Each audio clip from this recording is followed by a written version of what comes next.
think in retrospect it is a classic album.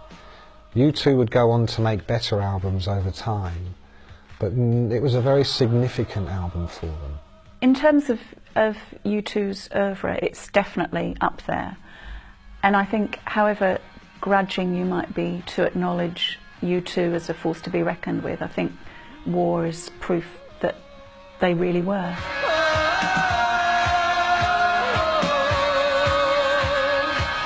I can't believe the news today.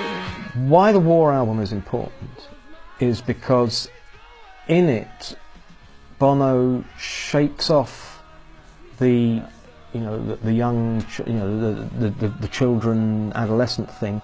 So there's less subconscious, I've got to be young and whooping and yelling, and there's much, it's, the weight of the world is beginning to drop on his shoulders. Everybody's strewn across a dead street, but I won't heed the bell call. Puts my back up against the wall. There's always going to be a gap in the market for a fantastic rock band with great songs. There's the old record business maxim, art for art's sake, hit singles for fuck's sake. All is quiet on New Year's Day. A willing boy gets on the way. I was standing in the marquee watching U2. It's probably one of the first big gigs they did in London, and it was by then sold out and packed, and I was leaning against a pillar, and next to me was Bruce Springsteen, who'd come along to check him out, and I've never met him before or since, but I was like, all right, Bruce, I'd seen him at Wembley quite recently, and nice gig, what do you think? They're going to be huge in America, words to that effect, and he was right. I will sing a new song. I will sing a new song.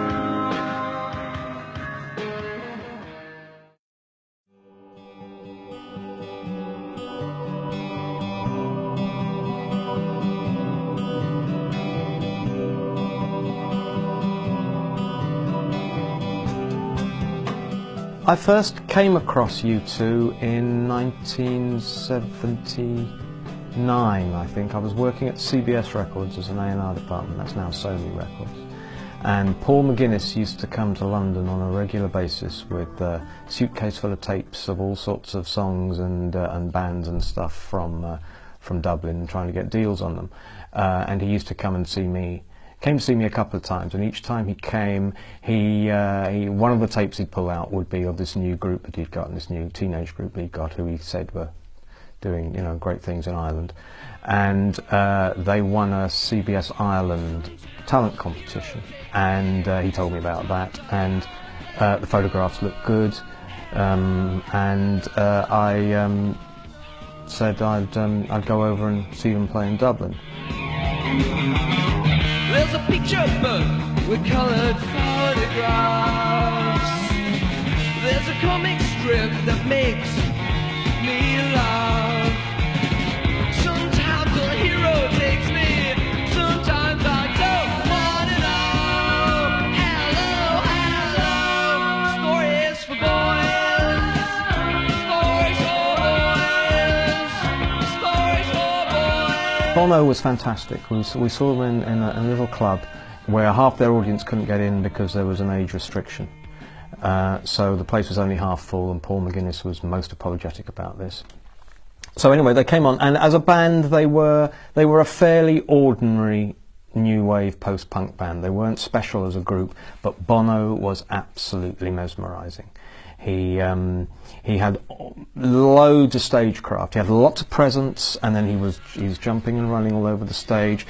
And in particular, he was doing a lot of classical, tragic hero type acting sort of things, like out of Shakespeare and and stuff. In fact, he reminded me, when I was at university, I saw Ian McKellen, a young Ian McKellen, doing some Jacobean tragedy, and Bono had all of those moves and all that kind of presence. And I remember saying to Howard, that shouting in his ear, as you do at a gig, that either this guy is going to be, he's either going to be a new sensational Alex Harvey, or he's going to be a new David Bowie. He's going to be one or the other. It's going to be big but not for long, or it's going to be big and it might be forever.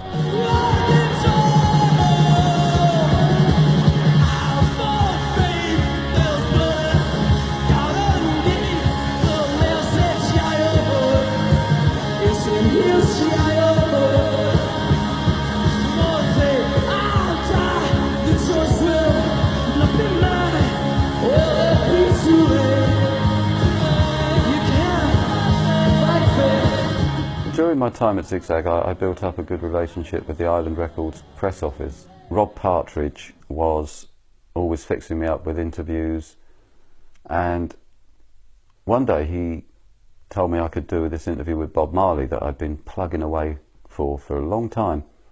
Rob said, well, you could do me a favour. We've signed a band called U2, and do you want to go over there and do them for Zigzag? That would be, you know, it was kind of like a trade. I said, yeah, sure. So, as a favour to Rob, who apparently had been a massive champion for U2, he was probably mainly thanks to him they got signed to Ireland. Rob had heard a demo very early on, and he'd been badgering the rest of the company, sign this band U2, and they did. And I went over to Dublin, I met them. Bono met me at the airport, and with Paul McGuinness, and I had 2 days with U2, and they were very nice, and they took me up to what they called the Gingerbread House, which is where they rehearsed, and I saw them rehearsing up that 11 o'clock TikTok and all those early songs, and then we went to the pub for a pint of Guinness, and I had my first blast of Bono's theories of rock and roll, society, everything, and I thought, this band have got something. And obviously, they did. I was on the outside when you said in need of me. I was looking at myself, I was blind, could not see.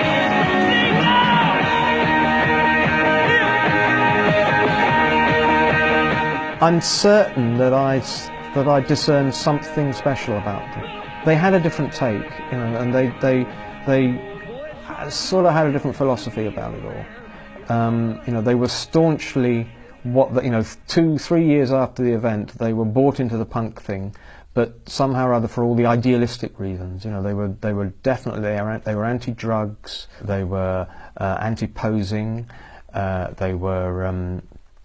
Bono was particularly keen that they shouldn't, you know, sing about the same sorts of things that all other bands sing about, and he wanted to deal with things about sort of personal feelings and stuff. And the first couple of albums are all, if you look at 90% of the songs, are all dealing with, you know, Bono being the lyricist, of course, and so therefore voicing what the song's about. They're all about the individual trying to stand up and find his feet, you know. And then as their work goes on, they moved into broader themes, but they were much more introverted in their subject matter in the first 2-3 albums. Certainly the first 2 albums. They were really focused on the experience of being a child and being an early adolescent. The songs were all, and they were different in that respect. You know, they weren't about dole cues, and they weren't about, you know, the sort of stuff the Clash was singing about, or the Stranglers were singing about. They weren't world weary at all. They were very sort of fresh and I guess in retrospect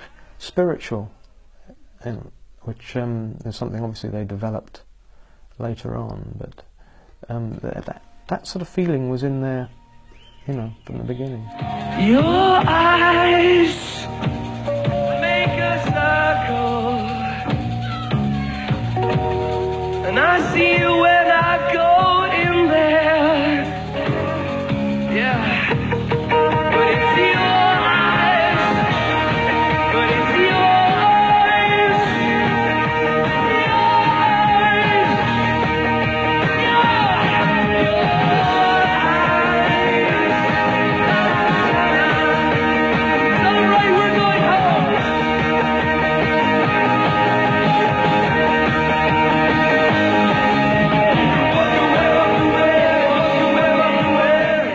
think War was the album that was the crossover for U2 really, because they started in 1981 with Boy, and it's a very kind of naive album. I mean, they've just had the teens, they're basically just stopped being teenagers, and it's very kind of raw, quite visceral, quite angry, but they hadn't really found a way to express the anger yet. It was quite unformed, quite inarticulate in some ways. And then they came out with October the next year, which was really kind of more the same, but not quite as, it didn't really work as well. It was a bit of a sort of step backwards, if anything.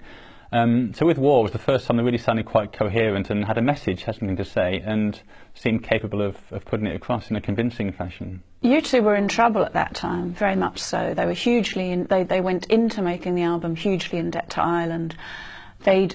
With October, their second album, they'd seriously thought about chucking it in, and The Edge has subsequently said that he had wondered whether he might quit the band.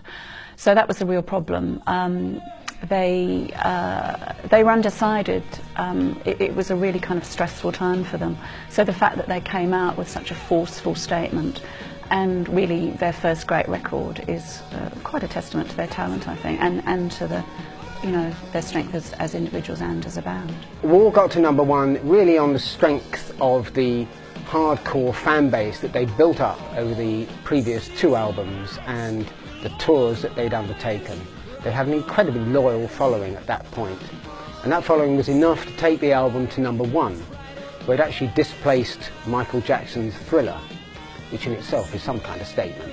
I think it's more a kind of refining the style that was hinted at on the first 2 albums, really. I mean, given the way that U2 have developed, and they're kind of chameleon-like, they've constantly evolved over the years, I think it's easy to forget that they were essentially a post-punk band when they emerged, and so there are kind of echoes of Echo and the Bunnymen, Susie and the Banshees, Joy Division. That's the sort of sound that they were coming from, but they did something much more with it. They made it much more declamatory and uplifting, and message-laden, less introspective, more outgoing. Just before they recorded War, they took the unusual step of actually doing quite a lengthy tour of Britain, Ireland and some parts of Europe, where they were experimenting with a lot of the material that was going to be on the finished album. With War, they realised this was their big opportunity to get all the things right that they hadn't got right with the first 2 albums. They had more money to record, they had more time to record, and it was taken much more seriously by the record company. They were now an established band in Britain, at least, with hits behind them, so the whole idea was that War would be the album that broke them internationally, which is exactly what happened. So they took it much more seriously, took much more time, and they toured before the album, so that by the time they came to the studio to record the stuff, A, they were hot off the road. You know, there's a real difference between a group that's just come straight from a 2-month tour into a studio to a group that's even been rehearsing for a few weeks. There's a completely different ambience, a different vibe, a different proficiency, a different attitude. They're absolutely ready to rock, as they say. They also are much more familiar with the material, much more confident, and much more convinced about their abilities, and much less hung up about, are we punk? Well, we're Irish punk. Well, what is Irish punk? That can never compete with what's going on in London and Manchester. Okay, we've done that. What do we do with the second album? Well, it's got to be a bit like, you know, all that stuff went completely out the window, and it was like, what are we going to do? Let's go in there and absolutely make this amazing.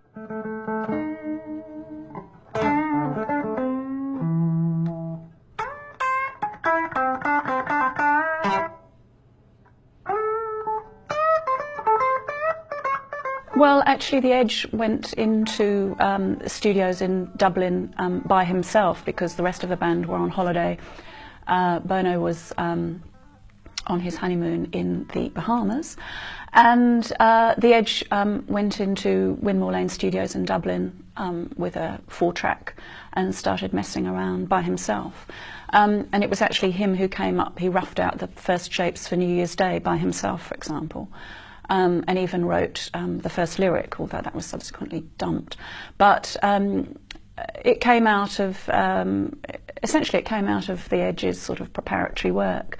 And I think the fact that they'd hardened their resolve at the end of October, when it really did look like 3 of the members might opt for a religious life rather than a rock and roll life because they saw serious conflict between the two. And the fact that they'd made a conscious decision to stick with their music and make that their life. That's one of the things I think that made War so enormously focused and successful and strong.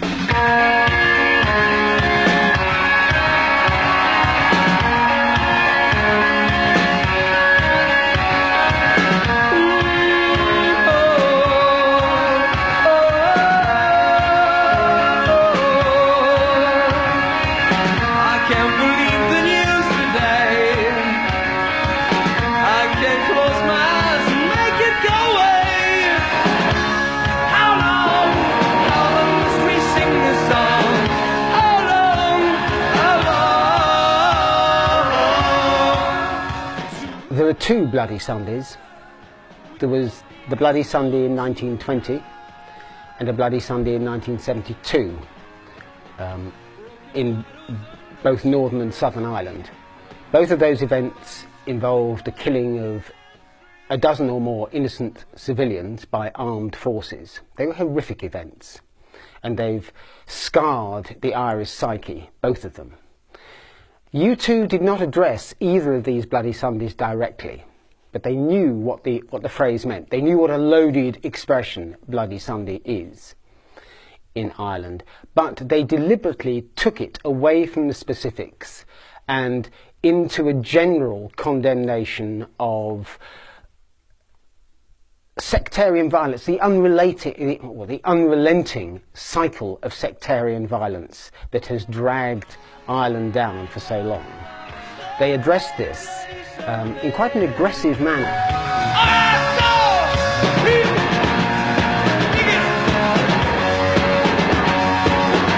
And the battle's just begun. Those many lost, tell me who has won? The trenches dug within our hearts, and mothers, children, brothers, sisters torn apart. Sunday, bloody Sunday. Sunday, bloody Sunday. How long must we sing this song? How long,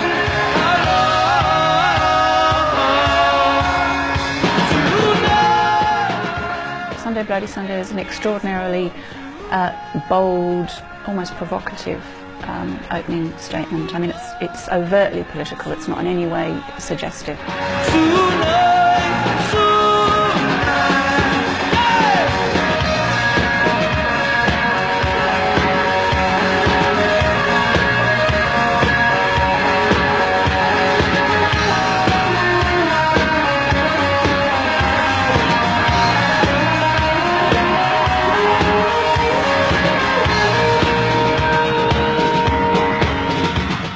Part of the song came about when the U2 were touring America, and they were asked to support the IRA hunger strikers who were imprisoned in Northern Ireland in 1982, and they resisted it.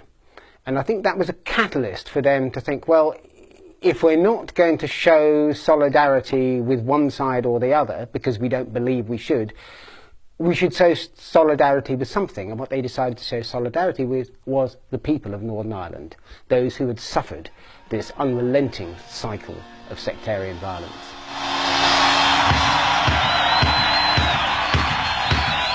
Thank you, good night.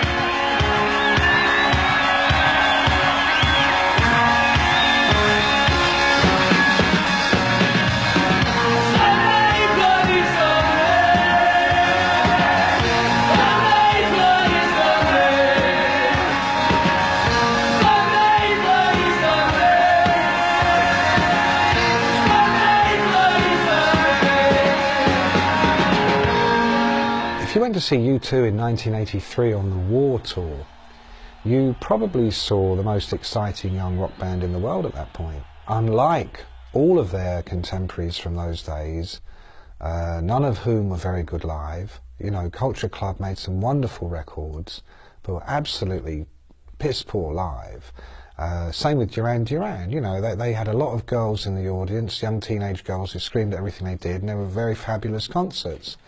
but they couldn't actually hold their own in the same room as John Lee Hooker or, you know, or Blind Lemon Jefferson or even Keith Richards, you know. U2 were already well advanced down that road. In Ireland, in the mid-70s, the era they came from, you had to be really good in front of an audience. There was a great tradition in Ireland of what they call dance bands, the dancehall circuit, the show bands, and live music was a very, very popular thing in Ireland. You know, they didn't have much by the way of television and radio. You went out at night. And so in order to get going at all, they had to be very entertaining. Even when they were being very punk, they still were very, you know, Springsteen was a huge influence on them. And Springsteen, of course, famously did 3-4 hour shows and ripped his shirt open and gave it his all. And Bono was very much in that tradition. And by the time you get to the War tour, they've got really good at it.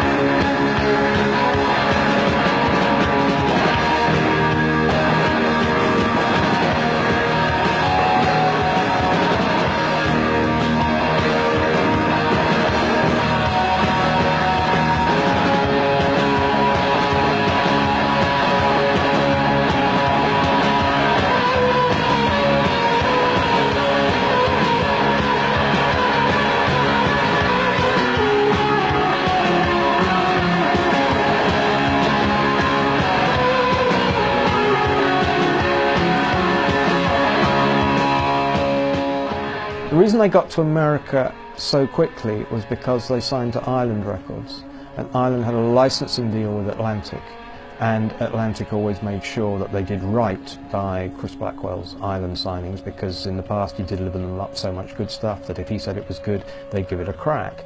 So Atlantic, Warner's, whichever one it was,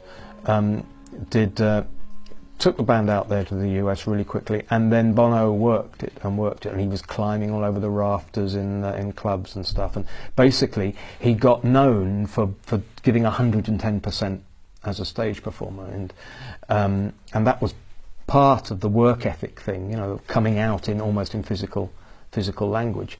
I watched U2 by then as a kind of, whereas before I'd been very taken with their enthusiasm, passion, the punk spirit which was going in there, and you knew it was a band still feeling their way, but you also knew they were going to be huge. It was funny seeing them progress. It's even funnier seeing them now, the full fruition of it all. But just watching them grow up, watching this boy grow up in front of you.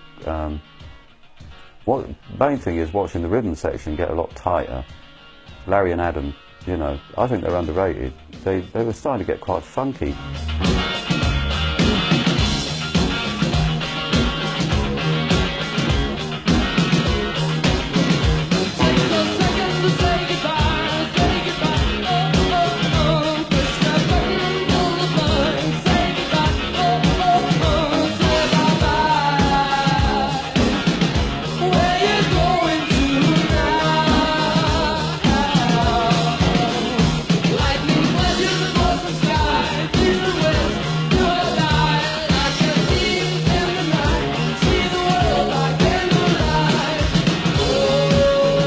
Seconds marks The Edge's debut as lead vocalist with U2.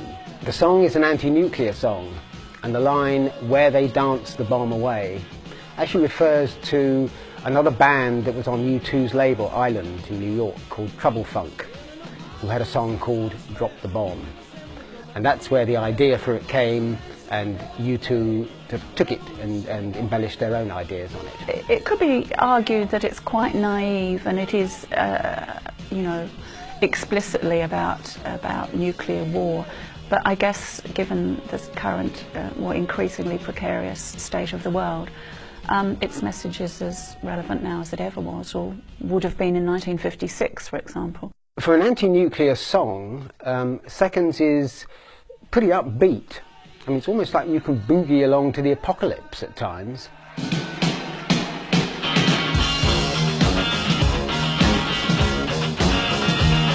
some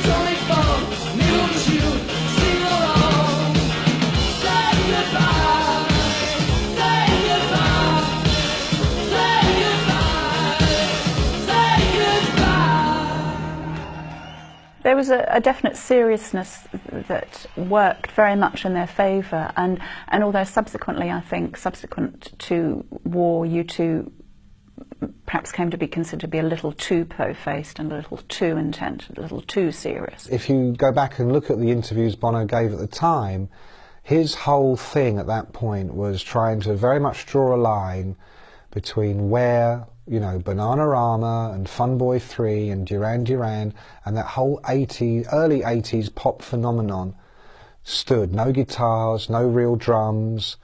If you did have guitars, they're very muted, very glam, lots of makeup, lots of big hair, big shoulders. There was a very, very stylized look in 1982, which the Human League and Japan and all these other groups very much embodied. And what Bono was most intent on doing with the imagery that U2 had at that point was to do anything other than that. Anything that wasn't that was good. The sleeve of War, with the boy with his arms raised, that was the same kid who'd been on the cover of the Boy album. They very much had to fight for that album sleeve. As far as the record company were concerned, you know, this was a deeply uncommercial image to try and sell an album that, from the record company's point of view, was purpose-built to be a hit internationally. They had already had hits in Britain and Ireland. That's not what the game was about anymore from a record company point of view. As of now, the game is to move it forward and break this band into as many territories internationally as possible. Clearly they're a great live band. Clearly they can write hits. Clearly the potential is there to do exactly that. At a time when most punk bands were rubbish live, had no interest in being internationally famous, just wanted to be on the cover of the NME. The great advantage U2 had is that they were Irish. And in Ireland, America has never been uncool. You know, America is where you go to get the hell out of Ireland. I speak as an Irish person, so I can tell you this. You know, Australia, America, and the mainland, as we call it, Britain, that's what you do. Whereas in London, and the punk ethos was, oh, America's a terrible place, and we don't even want Paul Weller, oh, I'm not even going to go there, you know. No. You two couldn't wait to go there.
Anybody that had released New Year's Day would have had a hit with it at that point.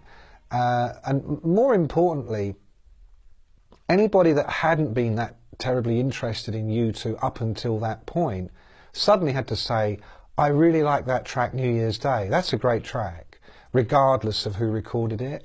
And so kind of inadvertently, as the lead-off single for the album, it did a tremendous job. It more or less pushed that album into the US Top 20. It very much guaranteed that War would become their first #1 album in Britain.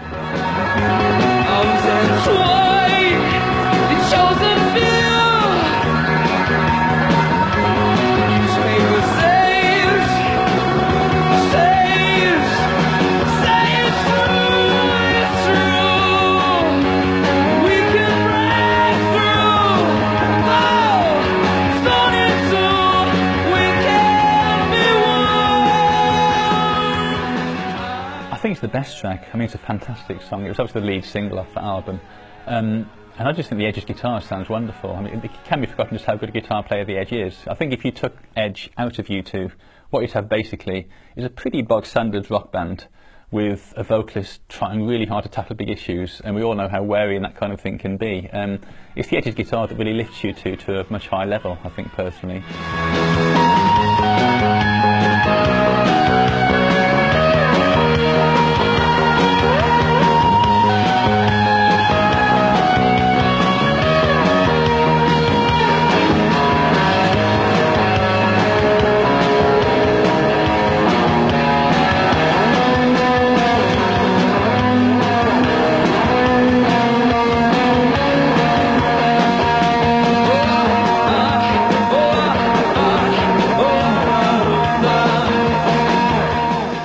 War is definitely of its time,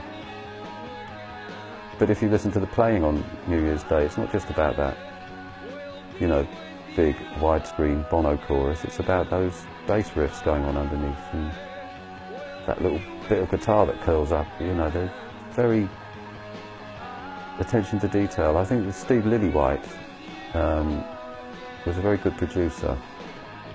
I mean, I'd encountered him. He'd done Johnny Thunder's album in 1978, so he could handle anything.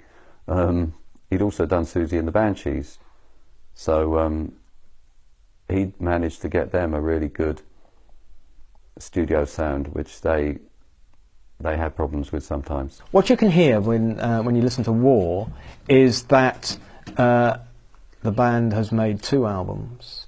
They worked with a very good producer. And he has taught them that you don't need to be playing everything all the time. He's taught them that less is more. So what they are now doing is being very definite about what they're playing and making sure that not only is it being played very nicely and cleanly, but they're relaxed enough with it so that they can sort of, you know, hang back into it a bit, and it's not right on the edge. It's not right on the edge of their talent anymore. And I mean, that is one of the things which happens to a band when it's you know, in terms of its maturity. They start off, most young bands start off and everybody is working right at the stretch of their capabilities, because they're frightened that if they don't play like this, it'll all stop. And it's when you suddenly realise that all you need to do is do that and wait for 4 beats, that can be more effective by far. And by the time we've got to War, both Larry and Adam are, you know, they have confidence in themselves. They know how to play as a unit, and even though they may be a tiny bit unorthodox, their unorthodoxy is at the root of what U2 are all about. If U2 had a really solid, you know, traditional copybook rhythm section, they would be boring. And would have been boring from the beginning. One of the things, and by the same token, if they had a really ordinary, capable guitar player, but in the orthodox mode, they'd have been good, but they wouldn't have been special. What makes U2 special is that the Edge plays hugely unusual style guitar, and the rhythm section behind him, because he's not playing set chords and stuff, so they've got to be following him exactly, they are able to be a step sideways. So musically, everything in U2 is always slightly a step sideways from, you know, from what would be the norm. And then on top of that, you have Bono, who is, you know, giving it, you know, he's going somewhere on the psychic plane with it.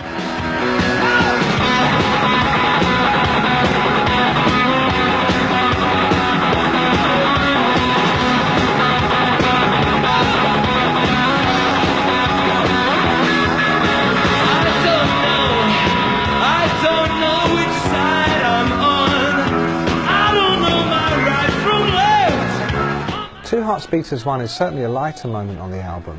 Musically, it came from the group simply kicking back, jamming, coming up with a nice melody, seeing where it went. Lyrically, Bono wrote it very much about his relationship with his wife, who'd been his childhood sweetheart. They'd met at school. You know, they're still together today, 30 years later. Very strong lady in her own right, very big influence on Bono's life, after his mother died, as a teenager particularly. So But you know, there are other tracks on the album. There are many tracks on the album that are about that relationship. If you look at the lyrics, Bono still to this day maintains that most of the songs on War are love songs in one form or another. However, the Two Hearts Beat as One is clearly an obvious love song. I'd say a very good love song, and again a brave moment, because you know, it's easy to be, in those days, very angry and very punk. It can be very easy to be very strident and what's wrong with the world and let's put it all right, you know. But to actually just come out and say I love you without sounding incredibly cheesy, that itself is an accomplishment. And I think, you know, we have to remember as well, they were very young still. They were, you know, in their early 20s. So I think that was a really very accomplished pop moment, if you like.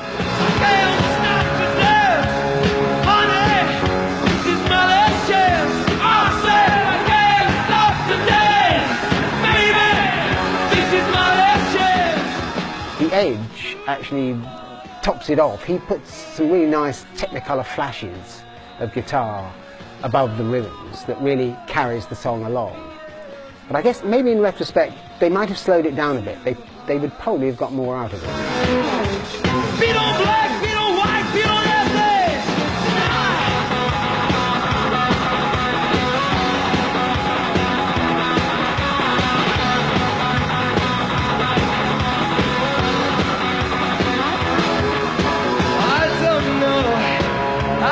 say what's got to be said.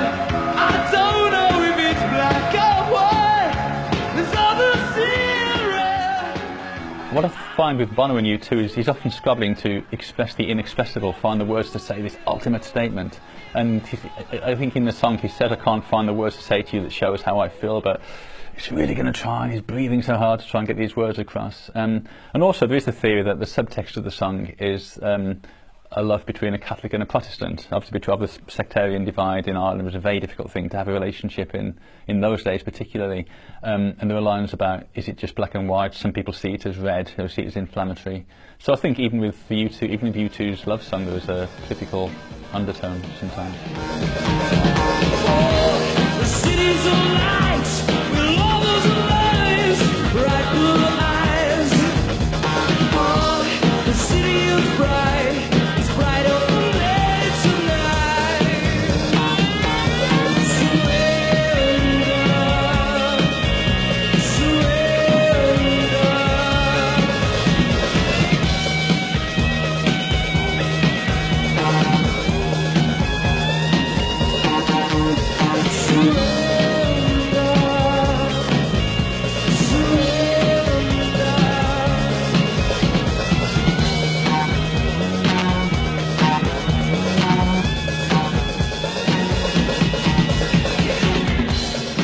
One of the intriguing things about the War album is that it sort of bridges the gap between where they were with Boy and with October and where they will get to with the Joshua Tree. And so there's little hints of the Joshua Tree in there.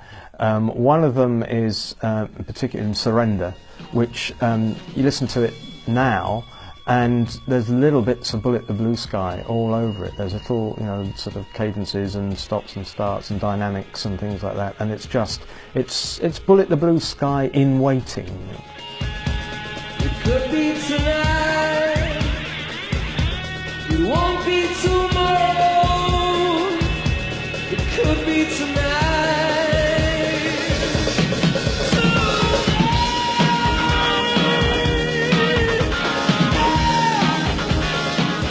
There's some great pulsating rhythms on Surrender that really drive the song along. And it was also the kind of song that when they performed live, they could open it out and explore it and see where it took them. It's one of those that they could just let go a bit and it would do something on stage. And they could take that and then they'd reel it back in again to finish it. It's in the things I do and say, never wanna live, I gotta die to myself someday. I think Surrender is one of those typically U2 songs which artists of all different backgrounds always claim to write songs that work on a number of different levels. This track definitely works on a number of different levels. In terms of the concept of war, surrender clearly has a particular resonance. In terms of a spiritual aspect, surrender again has a very particular resonance, surrendering to a higher power, surrendering to love, making allowances for the bigger picture, understanding that whatever one's viewpoint, it isn't necessarily the only viewpoint. But of course then there's the musical aspect, which is the sweetest of all in a way, so that whatever the song meant to Bono while he was writing the lyrics, ultimately it simply works as a really good song. It simply works as a great track, and whatever he's actually talking about, it's a very easy track to become involved in and to find yourself being taken along with.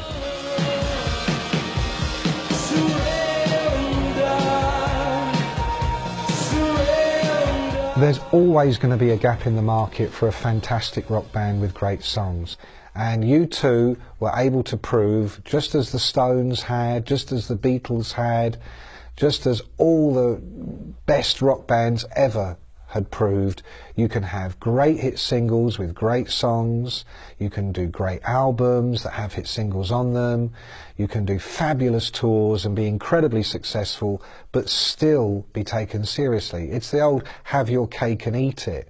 And if there's one thing about Bono which you absolutely have to understand, this is probably the most ambitious rock star that has ever lived. I mean, beyond John Lennon, beyond Elvis Presley. You know, John Lennon and Elvis Presley, there was nobody before them for them to look at and establish a precedent with. You know, Bono's been able to say, well, Presley was the most famous and the most successful, Lennon was the most politicised. I want to be both, and I want to be more. So now, you know, 25 years on, we've got a guy who has Nelson Mandela on his speed dial, who has President Bush on his speed dial, has Tony Blair to come and stay at his house in Dublin. All this, the roots of all this, go right back to the War album. And not just songs like New Year's Day and Sunday Bloody Sunday, but the clear line Bono drew in the sand which said, yes, we're going to be very successful, yes, our singles are going to be very catchy, but what we sing about and what we do are all spiritual, emotional, political ideas that go way beyond the pop aesthetic and right into the heart of what we in the 70s used to call rock.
Is the song that closes the album, and in fact refers back to the first song, Sunday Bloody Sunday.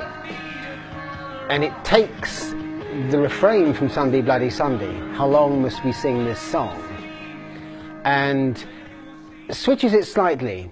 The words come from Psalm 40 from the Bible. I have waited patiently for the Lord, how long to sing this song. Slightly different emphasis on there, but it means much the same thing, and it's much more of a declaration of faith. While Sunday Bloody Sunday was a protest for peace. 40 is much more of a declaration from U2. It's a gentler resolution to the album, certainly in view of all the struggle and strife that's gone on through the rest of the album. And it brings it to a very satisfactory close in that sense.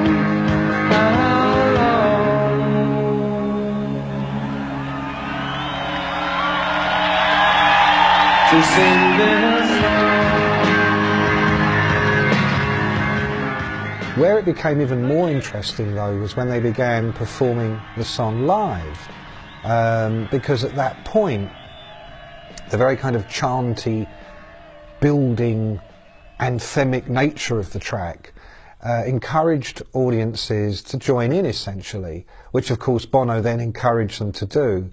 And what began as a fairly inconsequential last-minute idea eventually and quite quickly built towards one of the big moments in their live show in that era. And of course people read this extra significance into it because of the, reprising the line from Sunday, Bloody Sunday. In fact, that wasn't such a big deal. It was just a handy way for Bono to kind of cyclically tie up some loose ends. But live it took on all kinds of meanings, as the Bible tends to do. The Bible is almost a blank in which people put their own interpretations into it, and so live it was almost the perfect U2 vehicle because they could extend it for hours if they wanted to, and the audience themselves could become very, very involved, and you get this very kind of cathartic crescendo of a moment.